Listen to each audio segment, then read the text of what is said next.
If you're tired of feeling stuck, of being in the same patterns, if you're starting then stopping and you actually want to become your best version, then welcome to this video, girl, because we will talk about your disciplined girl era. Hi dears, welcome to my channel. My name is Samantha and I help women to reconnect with their bodies and themselves to live their most fulfilling lives. And today in this video, I want to talk about something I wish I knew several years ago, that discipline is not about compromising with the flow, with the freedom, but actually it can help you tremendously.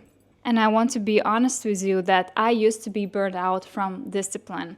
Especially in the university time, we had tons of deadlines and I thought never ever I want any schedule in my life. But then I had a period in my life where I allowed myself to just live in the flow, in my feminine energy, and it all went again into chaos and I wasn't fulfilled either. So for the past few years I've been using different strategies and I found my perfect balance I want to share with you today.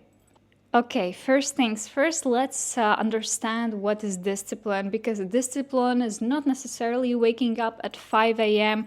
or discipline to really go against yourself and put yourself in a box. Not about putting yourself in routines that make you feel miserable, and also not about being perfect.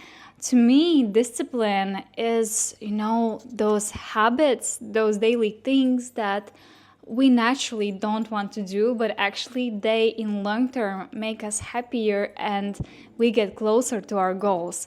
And discipline is something that is making our life easier. But most importantly, you build this trust within yourself that if I want to, I promise myself and I can do it, I can finish it.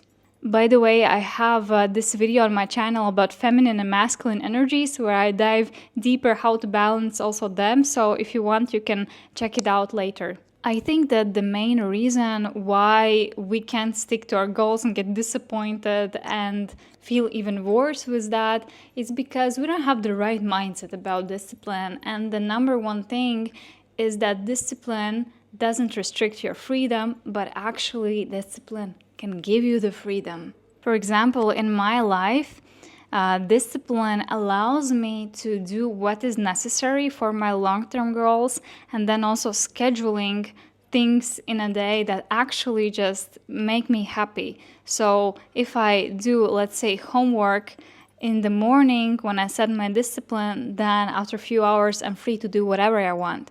Instead, I could have no discipline and think in my head that I should do this homework all day, procrastinate all day, and as a result, I won't have done the homework and also won't have the time to relax. So my discipline is a morning routine that is powerful, that gives me energy, and this morning routine allows me to feel good on daily basis, build better relationships, but also work on my goals. I have much more ideas, more energy to make them come true, and I feel how this discipline is like supporting me. It's like, dear, I'll give you everything you need for you for this day to live your most authentic, beautiful life. The next mindset shift from all or nothing to one step is good enough.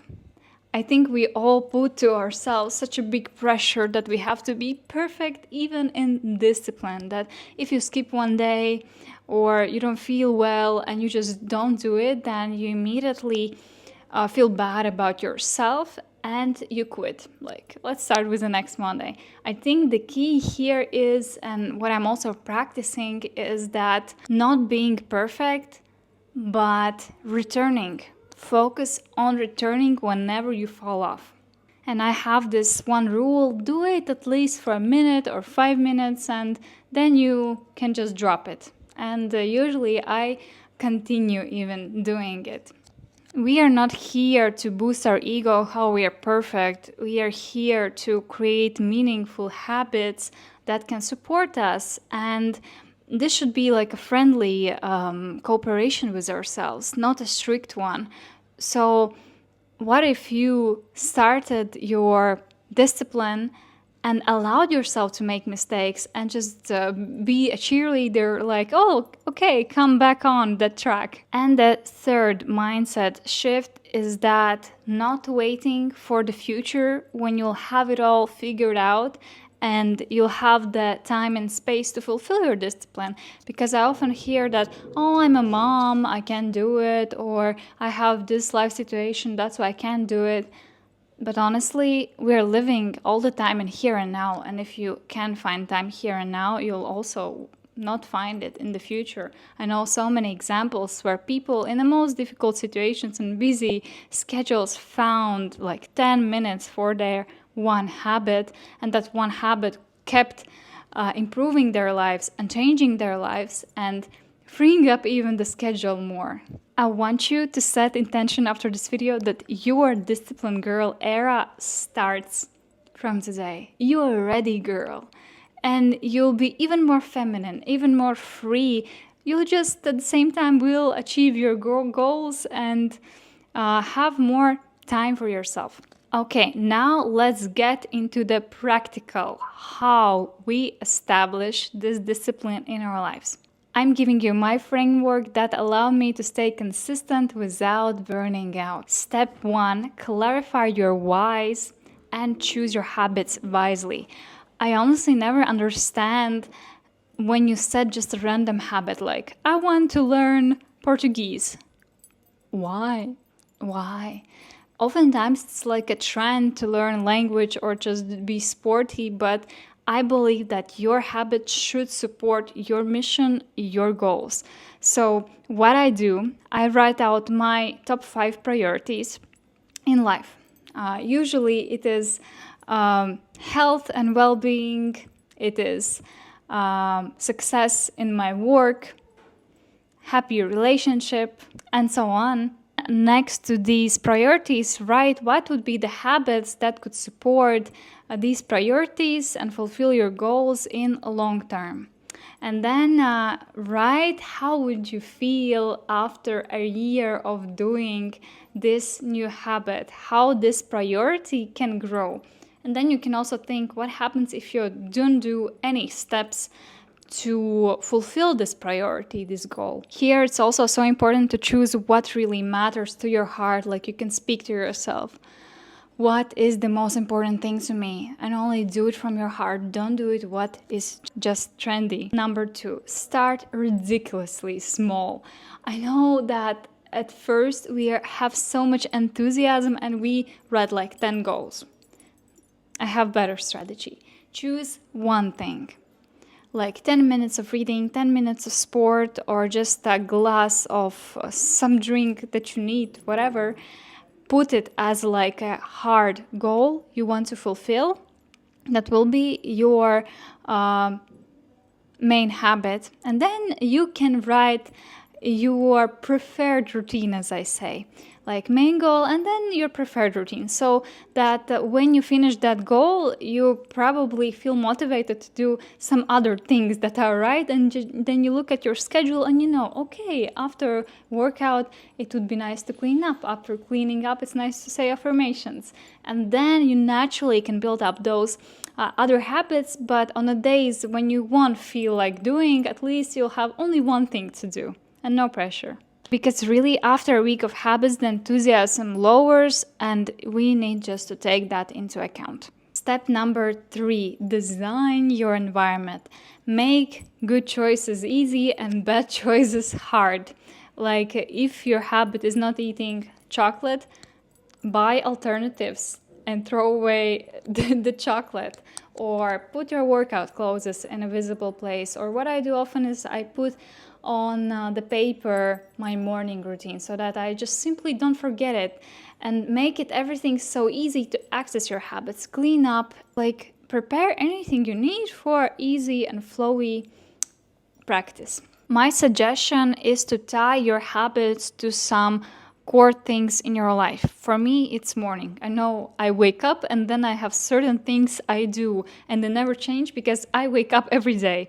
Because I don't have like a stable job in the office, but if you have one, you could tie your habits to that moment. When you come back home after office, you do this, this, and this.